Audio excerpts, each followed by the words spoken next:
네, 새해 한 주도 하나님의 은혜 속에서 보내셨나요? 우리 함께 누가복음 말씀 보겠습니다. 이 말씀을 하신 후 8일쯤 되어 예수께서 베드로와 요한과 야고보를 데리고 기도하시러 산에 올라가사 기도하실 때에 용모가 변화되고 그 옷이 휘어져 광채가 나더라. 오늘 말씀은 예수님이 한 산에서 영광스러운 모습으로 변화되신 사건입니다. 우리에게 변화산 사건이라고 잘 알려진 장면이에요. 예수님은 베드로와 요한과 야고보를 데리고 기도하시러 한 산에 오르세요. 그런데 이 말씀은 먼저 이 일이 일어난 시점이 언제인가를 밝힙니다. 이 말씀을 하신 후 8일이 지났을 때입니다. 변화산 사건은 8일 전 예수님이 하셨던 말씀과 연관이 있다는 거예요. 앞에 무슨 일이 있었나요? 예수님은 가이사랴 빌립보에서 제자들에게 물으십니다. 사람들이 나를 누구라 하느냐? 너희는 나를 누구라 하느냐?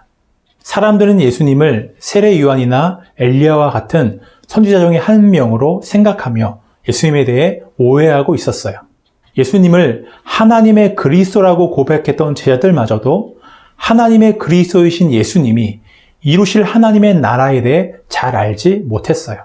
예수님은 말씀하십니다. 내가 참으로 너희에게 이르노니 여기 서 있는 사람 중에 죽기 전에 하나님의 나라를 볼 자들도 있느니라. 너희들 중에 몇 사람이 이 땅에 영광 중에 임하는 하나님의 나라를 보게 될 것이라고 말씀하셨어요. 이 말씀을 하시고 8일이 지났을 때 예수님은 베드로와 야고보와 요한을 내리시고 산에 올라가신 거예요. 즉 이 산에서 일어날 일은 이 땅의 영광 중에 임하는 하나님의 나라를 나타내는 사건이라는 것입니다. 예수님은 기도하시던 중에 그 모습이 변화되십니다. 그들 앞에서 변형되사 그 얼굴이 해같이 빛나며 옷이 빛과 같이 휘어졌더라. 그 옷이 광채가 나며 세상에서 빨래하는 자가 그렇게 희게 할 수 없을 만큼 매우 휘어졌더라. 영광스러운 모습으로 변화되신 예수님을 묘사하는 복음서의 표현들이 공통적으로 나타내는 게 뭔가요? 예수님에게서 나오는 빛은 이 세상에서 볼 수 없는 하늘의 빛이었다는 거예요. 예수님이 원래 계셨던 곳이 어디인가요? 성부 하나님이 계신 하늘입니다. 예수님은 하늘에서 가셨던 영광스러운 모습으로 변화되셨어요. 이렇게 보면 이 사건은 놀라운 일이 아니라 자연스럽고 당연한 일이에요. 예수님이 원래 하늘에서 가셨던 영광을 드러내신 것입니다. 예수님이 제자들에게 나를 누구라고 하느냐 물으셨던 곳은 가이사랴 빌립보였어요. 이스라엘의 왕인 헤롯이 로마 황제를 숭배하기 위해 만들어진 도시입니다. 도시 전체가 로마의 축소판이라 할 만큼 로마 양식을 그대로 따서 설계되고 건축되었습니다. 가이사랴 빌립보는 로마의 가치인 돈, 권력, 명예, 쾌락을 찬양하고 그 욕망으로 번들거리는 도시였어요. 그 모든 영광의 정점에 있던 인물이 로마 황제였습니다. 가이사랴 빌립보의 영광은 그 시대 사람들의 삶을 압도하고 영향을 주었어요. 사람들은 그 영광을 흠모하였고 그 영광을 조금이라도 더 쟁취하기 위해 살아갔습니다. 세속의 가치와 세상 나라의 영광으로 가득한 그 도시에서 얼마 떨어지지 않는 한 산에서 예수님은 하나님 나라의 영광스러운 모습으로 변화되셨어요. 예수님에게서 나오는 영광의 빛이 가이사랴 빌립보의 모든 영광을 덮어버립니다. 예수님이 이 땅에 하나님 나라의 왕권을 가져오신 하나님의 아들이시라는 것을 나타내셨어요. 그럼 하나님 나라의 왕권을 가지신 분이 이루실 하나님 나라의 모습은 어떨까요? 하나님 나라의 영광으로 변화되신 예수님은 모세와 엘리야와 함께 대화를 나누십니다. 시내산에서 이스라엘 백성을 대표하여 십계명 돌판을 수여받았던 모세는 구약의 율법을 대표합니다. 엘리야는 구약의 모든 선지자들을 대표하는 인물이에요. 율법과 선지자를 합하면 무엇이 되나요? 구약 성경입니다. 예수님은 모세와 엘리야와 같은 분이 아니라 구약의 모든 율법과 선지자들이 가리키고 기다려왔던 하나님의 아들이시라는 거예요. 예수님과 모세와 엘리야가 나눈 대화의 내용이 뭐였나요? 영광 중에 나타나서 장차 예수께서 예루살렘에서 별세하실 것을 말할세. 별세. 예수님이 이 세상을 떠나가실 것에 대해 말씀하고 있었어요. 예수님이 예루살렘에서 당하실 죽으심과 부활, 하늘로 올라가심에 대해서예요. 예수님은 우리의 죄를 대신해 죽으시고 3일 만에 부활하셨어요. 그리고 하늘로 올라가십니다. 원래 계셨던 하나님 아버지께로 돌아가시는 거예요. 아버지께로 돌아가신 예수님은 우리를 아버지께로 이끄십니다. 마치 자석이 물체를 끌어당기는 것처럼 아버지께로 올라가신 예수님이 우리를 아버지께로 이끄시는 거예요. 하나님 아버지와 끊어져 버린 우리를 다시 하나님께로 이끄시기 오셨던 예수님의 목적이 예루살렘에서 성취되었습니다. 우리들을 하나님께로 이끄셔서 지금 여기서부터 영원까지 하나님과 함께하는 생명을 누리게 하시는 것이 예수님이 이루실 하나님의 나라입니다. 변화산 사건은 하나님 나라의 왕권을 가진 예수님과 그분이 이루실 하나님의 나라를 가리키고 있어요. 그때 제자들은 졸고 있었어요. 졸다가 깨어서 영광스러운 모습으로 변화하신 예수님과 모세와 엘리야를 봅니다. 그 놀라운 모습을 본 베드로가 흥분해서 예수님께 무엇을 말하나요? 주여, 우리가 여기 있는 것이 좋사오니 우리가 초막셋을 쥐되 하나는 주를 위하여, 하나는 모세를 위하여, 하나는 엘리야를 위하여 하사이다 하되 자기가 하는 말을 자기도 알지 못하더라. 제자들은 예수님과 모세와 엘리야를 위해 각각 초막을 짓고 여기에 머물겠다고 했어요. 유대인인 제자들에게 모세와 엘리야는 최고의 권위이고 영광입니다. 모세와 엘리야와 함께 계시며 대화하신 예수님을 대단하게 보는 거예요. 제자들은 예수님을 모세와 엘리야와 같은 분으로 보고 있어요. 이 놀랍고 영광스러운 사건을 기념할 만한 기념물을 만들고 여기 머물겠다는 거예요. 그러나 그것은 예수님을 위한 일이 아니에요. 예수님과 모세와 엘리야가 나눈 대화의 중심이 무엇이었나요?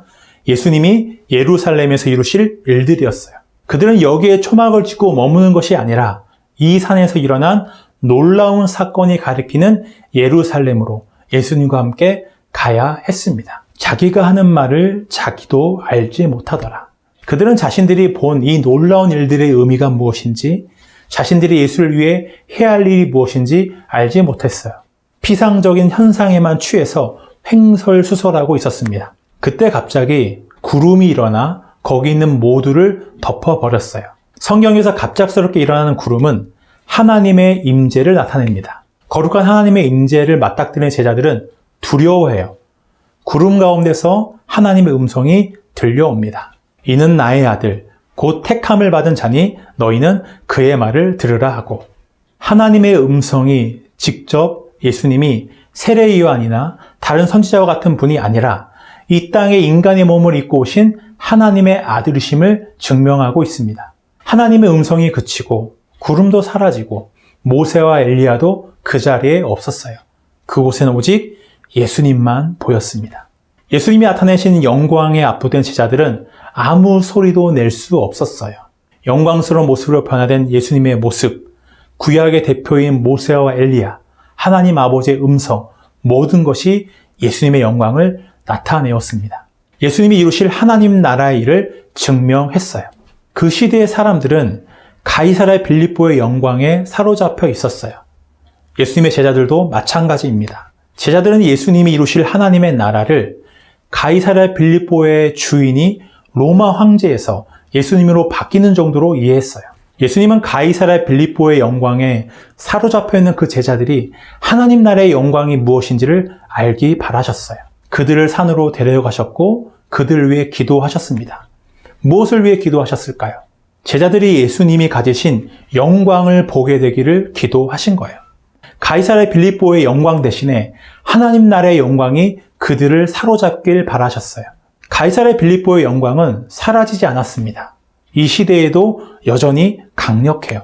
물질과 권력과 성공과 쾌락의 욕망이 이 시대의 사람들을 사로잡고 있어요. 부동산, 주식이라는 단어 뒤에 왜 투자 대신에 광풍이란 수식어가 붙을까요? 사람들이 그것을 열망하기 때문이에요. 그것을 통해 안정과 만족을 얻으려 하기 때문입니다. 사람들은 잠깐의 즐거움을 얻기 위해 시간과 돈을 쓰는 것을 아까워하지 않아요.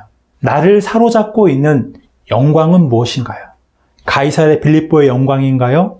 예수님의 영광인가요? 예수님을 믿지만 제자들처럼 예수님에게서 가이사랴 빌립보의 영광을 찾고 있지는 않나요?